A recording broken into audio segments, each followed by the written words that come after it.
On a tous connu ça, non? Ce sentiment un peu flou, cette boule au ventre, et on ne trouve pas les mots justes. On se contente de dire « je suis triste », mais en réalité, c'est souvent bien plus profond, bien plus complexe que ça. Eh bien, c'est justement ce qu'on va décortiquer ensemble aujourd'hui pour mettre des mots précis sur chaque nuance de nos émotions. C'est parti. Alors voici notre programme. On va d'abord explorer ce qu'il y a au-delà du simple « je suis triste ». On va grimper l'échelle de la tristesse, puis celle de la déception. Ensuite, on mettra les deux face à face pour bien voir la différence. On verra aussi quels mots utiliser selon la situation, parce qu'entre amis ou au travail, ce n'est pas pareil. Et pour finir, un petit défi pour que tout ça rentre bien. Notre objectif est donc clair, on va enrichir notre vocabulaire émotionnel. On va laisser de côté les mots un peu passe-partout pour explorer ensemble toute la richesse et les subtilités de la langue française. Commençons par la tristesse. Pour bien comprendre, imaginez une sorte d'échelle d'intensité. On va démarrer tout en bas, avec les expressions les plus légères, et on va monter barreau après barreau jusqu'au chagrin le plus intense. Tout en bas de notre échelle, on a le grand classique, être triste. C'est le point de départ, l'expression la plus directe, la plus universelle. C'est neutre, c'est clair, ça fonctionne dans absolument toutes les situations. Par exemple, j'ai appris que mon film préféré ne serait pas renouvelé pour une autre saison.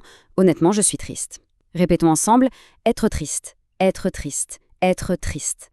Juste un cran au-dessus, on trouve ressentir de la mélancolie. Le verbe ressentir insiste sur une émotion intérieure, et la mélancolie est une tristesse douce, souvent teintée de nostalgie, presque poétique. Imaginez, en rangeant mon grenier, je suis tombée sur de vieilles photos. En les regardant, j'ai ressenti une profonde mélancolie en pensant à ces moments passés. Répétons, ressentir de la mélancolie, ressentir de la mélancolie, ressentir de la mélancolie. On passe maintenant à une expression très imagée et familière, avoir le cafard. Historiquement, le cafard, l'insecte, était associé aux idées noires. L'expression désigne une baisse de morale un peu floue, sans raison précise. C'est un peu le sentiment du dimanche soir. Par exemple, je ne sais pas ce que j'ai aujourd'hui, il pleut, je n'ai envie de rien, bref, j'ai le cafard. Écoutons bien, avoir le cafard, avoir le cafard, avoir le cafard. Très proche, on a l'expression avoir le blues. C'est un emprunt direct à l'anglais, bien sûr, qui décrit un état d'âme maussade, un moral bas. C'est souvent lié à la fin de quelque chose de positif. Le cas typique, les vacances étaient géniales, mais maintenant il faut retourner au travail. Ce matin, j'ai vraiment le blues. Répétons ensemble, avoir le blues, avoir le blues, avoir le blues. On monte encore d'un cran. Avec avoir de la peine, on entre dans une tristesse plus marquée. Le mot peine ici évoque un chagrin, une douleur morale. C'est une expression qui marque beaucoup l'empathie. Par exemple, quand il m'a raconté ce qui lui était arrivé, j'ai eu beaucoup de peine pour lui. Répétons, avoir de la peine. Avoir de la peine. Avoir de la peine. Là, l'image est très claire. Avoir le moral à zéro. Imaginez une jauge, une batterie d'énergie psychologique. Eh bien, elle est complètement vide. C'est une expression forte qu'on utilise après un coup dur. Après avoir reçu les résultats de mon examen, que j'ai complètement raté, j'avais le moral à zéro. Écoutons la prononciation. Avoir le moral à zéro. Avoir le moral à zéro. Avoir le moral à zéro. Voici une expression qui a une dimension très physique. Être abattu. Le verbe abattre signifie littéralement faire tomber, mettre à terre. Quand on est abattu, on se sent vidé de toute énergie, physiquement et mentalement. Par exemple, depuis qu'elle a appris cette mauvaise nouvelle, elle ne sort plus de chez elle, elle est complètement abattue. Répétons. Être abattu, être abattu, être abattu. L'image ici est particulièrement puissante. Sombrer dans la morosité. Sombrer, c'est le verbe qu'on utilise pour un bateau qui coule. Et la morosité, c'est une humeur grise, triste et qui dure.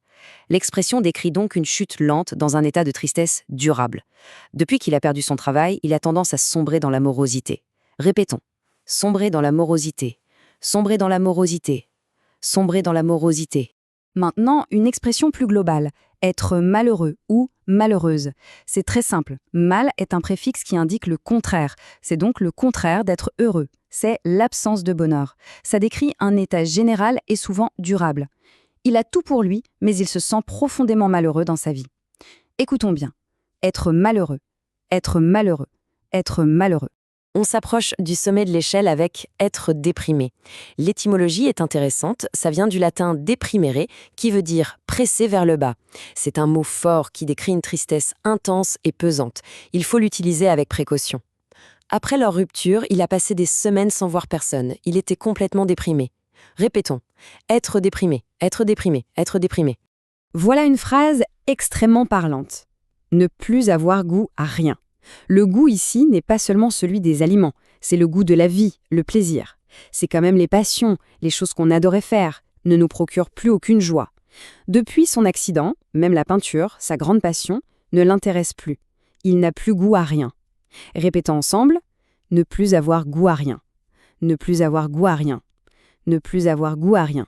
Et nous voilà tout en haut de l'échelle de la tristesse, tomber en dépression. Le verbe tomber est crucial. Il suggère un basculement, une chute, le passage d'un état à un autre, un état pathologique cette fois. C'est l'expression la plus intense. À force de stress et d'épuisement professionnel, il a fini par tomber en dépression. Écoutons une dernière fois. Tomber en dépression, tomber en dépression, tomber en dépression. Parfait, on a bien exploré la tristesse. Maintenant, attaquons-nous à la deuxième grande émotion de notre analyse, la déception. On va utiliser exactement le même principe d'échelle, en partant des tout petits ratés pour aller jusqu'à l'effondrement total des illusions. Tout en bas de cette nouvelle échelle, on trouve être un peu déçu. C'est simple, direct. Ça veut dire que nos attentes n'ont pas été tout à fait comblées, mais ce n'est pas dramatique. Par exemple, le film était bien, mais la fin était prévisible. J'avoue, je suis un peu déçu. Répétons.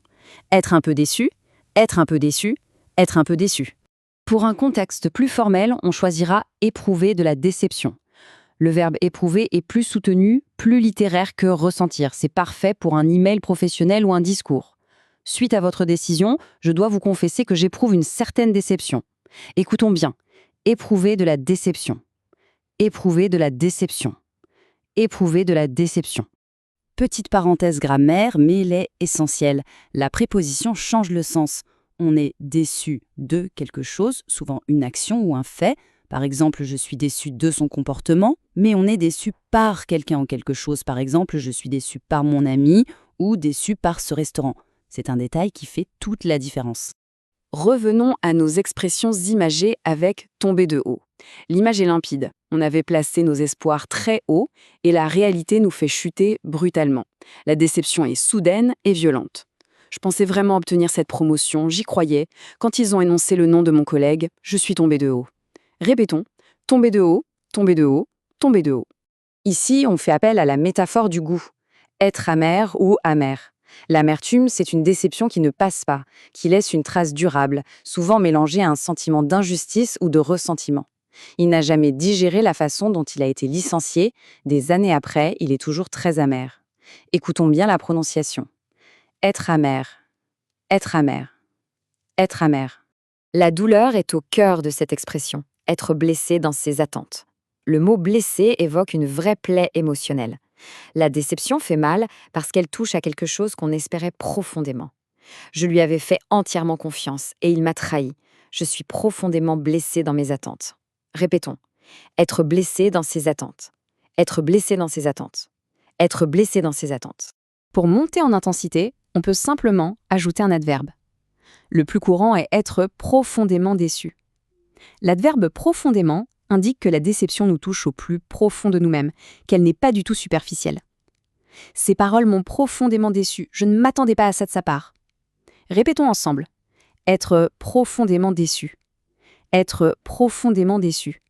Être profondément déçu. Au cœur de ce mot, il y a le mot illusion. La désillusion, c'est précisément le moment où une illusion se brise, où l'on réalise qu'une croyance idéalisée était fausse. C'est une déception qui change notre vision du monde. En découvrant les coulisses de la politique, il a ressenti une grande désillusion. Écoutons bien. Ressentir de la désillusion. Ressentir de la désillusion. Ressentir de la désillusion. Voilà une expression qui se situe à la croisée des chemins entre tristesse et déception. Avoir le cœur serré. C'est une sensation très physique, une oppression dans la poitrine. C'est typiquement ce qu'on ressent avant une séparation difficile. Quand je l'ai vu monter dans le train pour partir, j'avais le cœur serré. Répétons. Avoir le cœur serré. Avoir le cœur serré. Avoir le cœur serré. On retourne dans le registre familier avec cette expression très forte, être déçu à mort. Bien sûr, à mort est une hyperbole, une exagération pour dire extrêmement. C'est à réserver aux conversations entre amis. Le concert a été annulé à la dernière minute, j'étais déçu à mort. Écoutons. Être déçu à mort. Être déçu à mort. Être déçu à mort. Et voilà le sommet de notre échelle de la déception, perdre ses illusions. Le verbe perdre ici suggère que c'est définitif. Ce n'est pas une déception passagère. C'est un changement permanent de notre vision du monde, de notre façon d'espérer. Après des années dans ce métier, il a fini par perdre toutes ses illusions sur la nature humaine. Répétons une dernière fois. Perdre ses illusions. Perdre ses illusions. Perdre ses illusions. Bon, maintenant qu'on a bien grimpé ces 2 échelles, il est temps de prendre un peu de recul. On va les mettre côte à côte pour vraiment visualiser ce qui les différencie. La question est donc la suivante. Quelle est la différence fondamentale entre le chemin de la tristesse et celui de la déception en français? La réponse devient très claire quand on regarde les 2 parcours. Et voilà, c'est ici que tout s'éclaire.